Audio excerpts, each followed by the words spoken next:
Hey y'all, welcome back. All right, so we're gonna pick back up where we left off. We are at number 2 of our top 5 guitarists. So we're gonna let Davey Rode take it away with his number 2. Enjoy. Excellent. Number 2. We are on to number 2. We're getting tight here, folks. Here we go. All right, Coming in hot. Coming in hot. Okay, so this guitar player is probably most people would maybe put as their top guitar player, but I didn't choose him for my number 2 spot because of his skills with the fretboard as much as his arranging style and his production and his knowing where things kind of fit in a song. And it's Jimmy Page. Oh yeah. You know, if you think about the Led Zeppelin catalog. What a catalog. Yeah, I mean there are no songs that sound the same. There's no repetitiveness, and it's you know it wasn't even that Jimmy Page had this great tone, but it was just what he did and how he made things fit together. You know, yeah, he was kind of sloppy live, maybe sloppy on the records. I mean, I kind of think that's pretty cool. But but yeah, I think anybody faulted him for that. I don't know if I had to really say any more about it. It's just Jimmy Page. I mean, Zeppelin's catalog speaks for itself. I even like his work with Joe Cocker. Yeah, I thought that was cool. Yeah. All right, cool, excellent. Number 2. All right, this was the hardest decision for me. I knew who number 1 was going to be, and I knew who number 2 was going to be. I just didn't know which one was going to be which. All right. Oof. I'm thinking about changing my mind. Don't do it. Ooh, no, stick to your with guns. It. Yeah, man. All right. Stick to your guns. I'm sticking with it. Say it. I'm Say sticking it. with it. Say it out Do loud. it. Jimmy. Jimmy's number 2. Jimmy's number 2. That was hard. That's a hard call. My son even gasped over here. All right, so Jimmy, listen, Jimmy's my favorite. No, he's not. He's your second. No. This is the only challenge of the night. You can't have somebody in the number 2 spot, and the first thing you say is, "They're my favorite." Okay. It's like my favorite kid, though, right? Yeah, that's right. I mean, that's right. He and my number 1 are both my children, and I have to pick one to be my favorite. All right, so whatever. You know, flip the dice.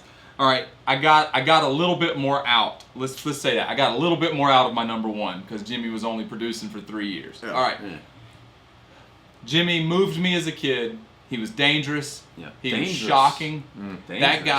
That guy Yeah. freaked me out when I was a kid. Yeah. So you got to remember, when we're not that old, but when we all grew up, it was still essentially the same.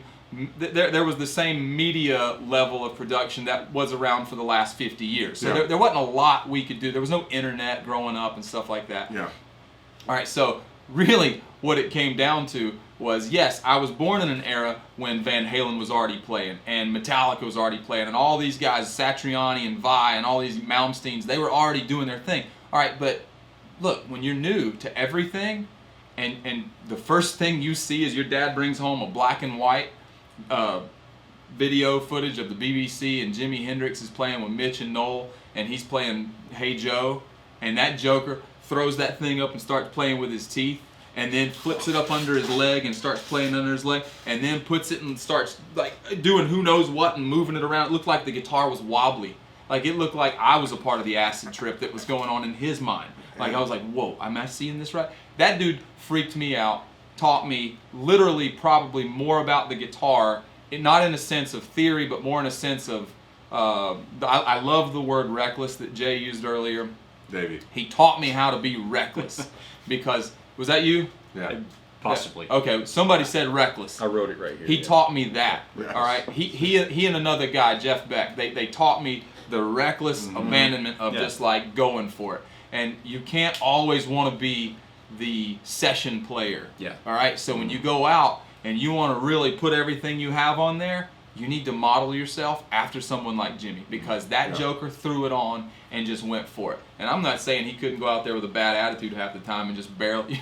You see videos. Oh, yeah. There's videos of Yeah. it where he just didn't care. Yeah. He goes out there and he'll sing a half a verse of something and not sing the chorus. I've seen Spanish. You see the Spanish? Oh yeah, I've Castle seen that Magic one. thing? Yeah. Yeah. Just but whatever. The guy was on another planet. And real quick, I did a thing years and years ago when I took in a heavy dose of just 60s music.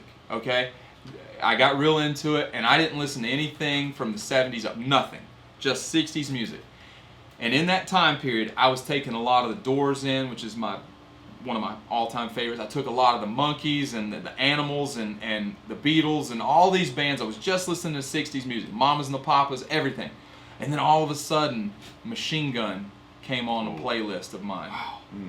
And I'm not being over dramatic here when I say it brought a little bit of wetness to my eyes. Like, I didn't cry like a little baby, but I was moved in a sense that the man took it somewhere that I just, to this day, I'm not really sure anybody else took it there. Like, he created images. Like, I saw Vietnam. I saw the war happening through his playing. When he's diving and screaming and doing all this, he's creating the sounds of war. Like, I never saw anybody do an actual art, like an audible painting for you of a thing. You get the visual. Yeah. You get the visual with the song. Yeah, I love that. Jimmy has blown my mind. That's why he's my favorite guitarist. Wrong! So who's your favorite number 2? Hold on. Okay, go. Justin's number 2. My number 2 is, listen, Caleb talked about how he had this issue with picking between 1 and 2. I had the same problem. I don't know any way to do it except just can't say it. My number 2 on this list is David Gilmour. Oh, goodness. Oh, gosh. Oh, no, he didn't. No, he didn't. Listen, hear me out. I think that the reaction right now, so there's going to be another video for this, but let me just say it. I'm just going to say it. So everybody can get off my case, alright? Pink Floyd's my favorite band, okay? Well, whatever. Pink Floyd's you can't give away the next. Listen! That's being edited out. It is. No, listen. We'll do a whole other thing y'all forget by the time. I just thought I'd be able to. I'm going to share my heart with you. David Gilmour is number 2 on this list. Alright, we got to get over it and just start talking. 2 T's. The 2 T's. You don't know what they are? No. Tone and taste. Yes. Tone and taste. I heard once that he sings his guitar solos or plays them on a saxophone or something before he plays them. I don't know if that's a rumor. Have you heard that? Oh, yeah. Yeah. And it's not a saxophone. I've heard he takes 4 or 5 passes at singing a solo and then goes back and clips together the best parts and he has some of the most singable. He has some of the most singable guitar solos that I've ever heard. So I will never forget the moment that I put on Metal Echoes and listened to him play. And it will take you somewhere. It is patient. It is, I think Dave said it well, he never overplays. He always plays the right notes to get the right sound, even in these grungy images of him playing in Pompeii with these other ragamuffins from the UK. He somehow, I think y'all know what I mean by this. And if you don't know what I mean by this, go listen to it. You'll see what I'm saying. He can look a mess, a hot mess in 1970 or 71, and still somehow be classier than any other rock player in the world. Oh, yeah. He's just super classy. And the way he plays, the things that he does, it will connect with your soul. I mean, it's a very emotional. He is a very emotional guitar player. Yeah. And I don't know that it's because he's that emotional when he plays, or it's just the decisions that he makes. Because there's something there, though. Yeah. There's something there. I mean, and he's never off. You know, it's like he's always on. Yeah. And I'll say this: we saw him. We saw him. Yes, we did. He wasn't off. He was not off. No. You just say that. It was. He was on. Yeah, and we sat in different areas of the arena, so we all had this experience separately, but yet we came together at the end, and we were kind of connected by it. Yeah. Oh man. And it was Absolutely. All right, here we go. Yeah. Boom. The number 1s. All right. So I'm the only guy that's going to have this on my list, but I'm going with Eddie Van Halen. All right. There we go. So Speak truth. yeah, it's truth. The thing with Eddie Van Halen for me was growing up in the age of when MTV, really became popular. You know, you had these his videos the whole time when MTV did that. I don't even know what they do now. Are they still around? I mean, I doubt it. I don't know. So I see this creature come out with this striped guitar, and it's just nasty sounding, and I'm like, I want to do that, and that's the reason I became a guitar player, was seeing Eddie Van Halen. I never attained the ability that Eddie has, but I don't know that anybody really can, because what's overlooked by him, you have the flamboyance of David Lee Roth, and I think that probably overshadowed some of, and they were kind of this party band or whatever. But if you just take Eddie and what he did, if you just remove all the other stuff, and you listen to something like they're on the first album, like "I'm the One," and you listen to that rhythm, I mean, you think you got it, and then you listen to it, like, you can go find the ISO tracks, whatever. He's like, no, I don't got it. But the swing that he had in his playing, he had this swing. Man could bounce, couldn't he? He could bounce, and his solos are so, they're not always like right on the beat, but there's this swing in the solos. I think he heard, he said the was it the jump was like falling down steps and landing on your feet kind of thing. But the solo for jump. Yeah, because it's crazy. But he's kind of known so much for his the two-handed tapping, and so many guys mimicked that, and it ran underground in the '80s. But his rhythm playing, and not just that, his tone. Like listen to what's the album? Fair Warning. Fair Warning, yes, Fair Warning. I mean, that is some gnarly sounding Marshall crank variac tone right there. It's the reason we play Splon amps. Yeah, it's the reason we play Splon amps, because you just get that nasty Marshall sound. But anyway, so Eddie's my guy. King Edward. Number one. Number one. That's good. First number one, Eddie Van Halen. Not bad. Number one, DG, David Gilmour. We all had him. Yeah.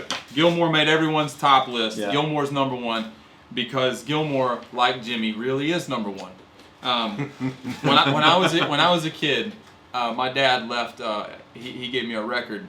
He left it on one day, and I was about, I don't know, man, I was probably 7, 6, maybe 5, 6 years old, little kid, and it was metal. Oddly enough, it's the same one you talked about. And One of These Days came on, and that breakdown when Nick Mason gets on there and says, "One of these days, I'm gonna cut you in a little pieces." And Gilmour, like, that scared the fool out of me, in all honesty. But when Gilmour comes back in with that lap steel and that crunch, man, that big old, I was like, whoa, baby, what's happening here? That was something else. All right, so that, now on top of the fact that the man literally for decades now has been able to take this part of me and slice it open and pull my heart out of my chest and hold it in front of me and let me watch it beat. Like, Gilmour does that to me to this day. And it's not like I have a ton of new Pink Floyd to listen to. It's Pink Floyd. It's been around. It's the same stuff. But it still moves me just as much as it did the first time I heard it. It's my earliest memory of music. All right, that record came out, Delicate Sound of Thunder came out in '88. All right, I was three years old when that came out. And I remember very specifically that Shine On You Crazy Diamond intro. And I remember when that tone that these gentlemen have spoken of, when he rips into that first note, it says, ooh, ooh, ooh.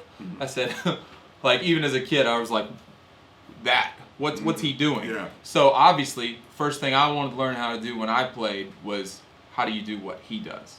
Now, is there anything technically difficult about what Gilmour does? No, except you can't do it. So, right? Yeah. I mean, it's like we can all buy a bunch of high watts and get the right fuzz pedals and the right echo plexes. Yeah.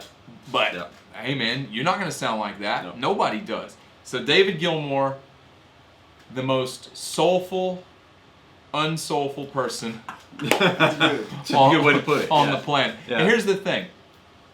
They touched on earlier, and I wanted to save it for mine. He's English. and he exudes Englishness. Like He is, he's yes. like that proper Englishman. He's a gent. Yeah, you don't like everything that we were talking about when Jimmy opens that mouth up and lets it rip. When Stevie Ray Vaughan looks like he's literally making chalk out of his teeth. He's grinding them so hard. Like they're putting everything they have into that. All right, Warren Haynes. Like you think of Gary Moore and all these guys who just like they look like they're getting ready to bleed out of their eye sockets. They're Gary squeezing them so Moore. hard. Yeah. No, let me just tell you where. Y'all go just find a video of Gary Moore. Just yeah. The prettiest thing you ever seen Yeah. in your life. Yeah. Hey, all right.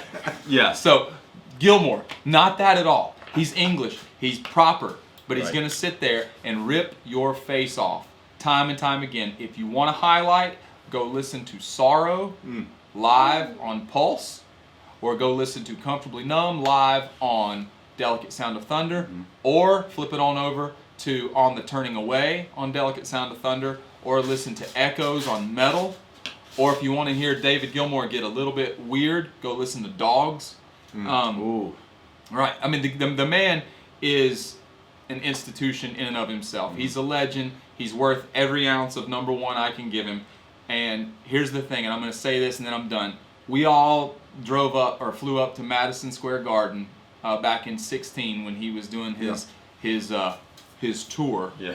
Yes. A tour for Gilmour means I'm playing 3 dates in this hemisphere. Yeah. So one Good of them. luck! Yeah. Well, let's see what we can do. Everybody had 3 phones out, and we were like, "Ready? Tickets going sell? Now go, and everybody was just trying to get one. So none of us sat together or anything. Yeah. We all got together at the end of the show, and there was a specific moment during the show, and it was, oddly enough, it was not a Gilmour solo moment. It was Nope. just a moment. It was during Us and Us Them. and Them, And yes. we all said, "Hey, listen, don't judge me, boys, but I did cry a little bit." During I mean, Us and Them, I yeah. cried a little bit during Us and Them, and then next thing I know, Justin's like, "You know what? I kind of cried Yeah. too." And then Dave's like, "All right, you know, I kind of cried too." And then our buddy Brandon was with us, and he goes, He peed, but that's okay. But yeah, it was interesting because that was the cool thing about us all sitting separately was that Yeah. that we "Us and Them moved us." yeah. So we all had the same response, same reaction. Oh yeah. It did another moment from that night that was just awesome. Y'all remember this? They played "Shine On You Crazy Diamond," and you got Madison Square Garden full of people at the top of their lungs. Oh yeah. Singing "Shine On." Yeah. That was pretty. That was a big. I didn't clap Moment, for too. an hour and a half during that show. Oh, just jaw on the floor. Yeah. I was just like, I'm in the same 100%. room as David Gilmour, Yeah. and it's happening. Yeah. Yeah. All right, take it, Jay. Number one. All right, number one. My number one is Tony Rice. Whew. And Tony Rice is an exceptional. He is an exceptional player. He is an exception to the kind of loose rule that I put out that by which I constructed my list. I have not spent as much time listening to Tony Rice as I have everybody else on the list. But just hear me on this phrase I'm going to say. That's how good it sounds. That pre-World War II Martin. That's how good it sounds. And when I say that he has tone and he has for a bluegrass guy too. I mean, that Tony Rice has got this ability, and bluegrass is known for its stoicism. And these dudes sit up there with suits and don't smile, and Tony's no exception. But everything is just at its best in bluegrass. It's fast and precise and just on. It's basically acoustic metal. You're on. I mean, Dave mentioned with Eddie Van Halen and his solos, he may not be on the beat, but man, he can bounce. You know, it's not, I mean, it's on, man. You Yeah. want to be on that thing in bluegrass, you know what I'm saying? And Tony has a way of playing for a bluegrass player that has the stank, the curl of the lip. Yeah, he does. He plays and you're just like, oh, man, Tony, lay it down. And for a bluegrass player, he explores. He does that's a some fact. weird stuff, man. He a fact. flirts with jazz ideas. He flirts with just Blues. blues and other stuff. And the guy is playing. He is not the fastest player. We've talked about this with other guys, Brian Sutton and the Kilby dude, and Cody Kilby, yeah. that can just burn it down. And he can't hang with those dudes. But I will say this about his sound, and this is all just about when I hear this guitar player. It is the purest sound I think I can imagine. This is just an acoustic guitar. We're talking about It's tone. not just an acoustic Yeah, guitar. well, It is it's a. pretty It's special. a pre-World War II Martin. But Yeah. But Let's this go. dude No. and his guitar. It's only $500,000. I mean, I will say this. Go on YouTube. I watch this video all the time. It's a weird thing. It's not even a great video, but I watch this same YouTube video all the time of Church Street Blues, of Tony Rice sitting there. He's got like a yellow polo shirt on underneath a blazer, looks mad, and he's just sitting there with his guitar playing this thing. And he's not burning it down. He's not doing anything creative. He's not doing anything incredible, except the sound and how smooth and fluid. And you watch this guy, and there is no hitch in his giddy up whatsoever. It is like glass. It is the purest, smoothest, sweetest sound from an acoustic guitar I've ever heard. So, highlight for him. Go listen to Manzanita. The Manzanita. song Manzanita. The album. Off the album Manzanita. Yeah. That whole album, though. Yeah. And I would say the David Grisman Quintet album, even though it's not a Tony Rice album, it features Tony Rice in a way that's probably some of Tony's most experimental work. Yeah, he gets out there a little because bit. it was David's. Tony Rice unit stuff is really good. Oh gosh. Shenandoah. Gasology.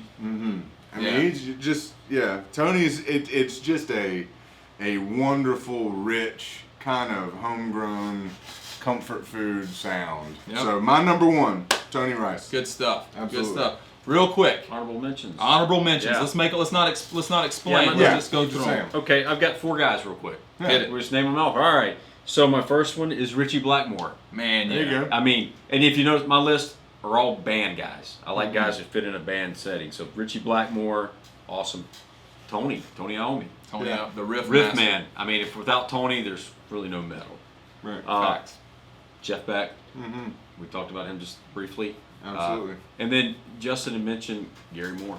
Gary Moore's one of those guys that you want to just watch him play. Yeah. He's fun to watch. He's an incredible player, and You just hope his heart doesn't explode every time you which see it eventually did. But when he's playing, he's just That was for other reasons. awesome. So those are my honorable mentions. Yep.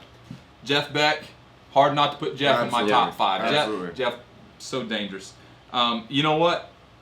Derek Trucks. Yeah. He was in my Van Halen in my honorable mentions. Now, the next 2 guys, maybe you don't know them, you should definitely look them up. The most complete musician I've ever heard in my life is my next guy, John Jorgensen. That man can do anything on the planet. Phil Keggy is a top one for me. It's just as far as another one. I'm not explaining. Look. Yeah. So yeah, Jeff Beck, Derek Trucks, Van Halen, John Jorgensen, Phil Keggy. I'm just going to give you a couple random ones. I'm going to give you 2 honorable mentions here that are not famous, okay? Eric Krasno is a guitar player for a band called Soul Live. And Eric Krasno plays like a semi-hollow Ibanez, looks like a 335 or something. And the dude's just got feel for days. He's a great player. I've got some of his solo records. So Eric Krasno. The other is Ollie Freed. North Carolina Ollie, dude. man. There's a good Wow. one. Dude that's a played good with one. the Black Crows. He plays with Sheryl Crow. Cry of Love was his band. Cry of Love, yeah. yeah. North Carolina dude. And he Yeah. absolutely, he's got taste. Talking about Right. taste. Dude can just really play. Sounds great. So Wonderful. Eric Krasno, Ollie Freed. Look him up. All right. So it looks like we got Dave, Gilmore, SRV, Jimi Hendrix, Jimmy Page, Eddie Van Halen, Justin, Hendrix, Trucks, Garcia, Gilmore, Rice, me, Jerry Reed, Django, Benson, Hendrix, and Gilmore. Solid. So we all had We Hendrix all had and Gilmore. We all had Hendrix and Gilmore. Yeah. Yeah. Because they are. That says something. I mean, I don't think It you can really argue does. with this. Tony Rice would definitely be in my honorable mentions. Oh, man, yeah. Tony Rice, 100. Yeah, what a beast. Okay. Yeah. Awesome. Hey, on behalf of Mr. Justin Moorhead, Mr. Caleb Davis, myself, and Uncle Davey Road over here. Yes, Yes, thank you, thank you. Ken. Thank Thanks you for guys being And for here. having me. our boy Adam Brennan back here, Yeah. running the third camera. Bitch up. What up? There it is. There it is. All right. Hey, y'all tune in. We'll see you next time. What's our theme next time? Do we have one? Not yet. All right, we can pick one now. We'll go. You need what? Riffs that make you take your shirt off. That's definitely a thing that's gonna happen. Yeah. That happens once a week at Dave's house. Yeah. Not gonna lie. That Sometimes might- riding down the road. That but- might be a thing that has to happen. Yeah. Yeah. That make you take your shirt off. That's a great one. Oh, yeah. And if you don't know what that is, then you're not from North Carolina. That's right. We'll have to explain. Or you've never been to a Leonard Skinner concert. One of the two. That's Yeah, it's one and the same sometimes. Yes. All right, Yeah. excellent. We'll see you next time. Thanks for hanging out.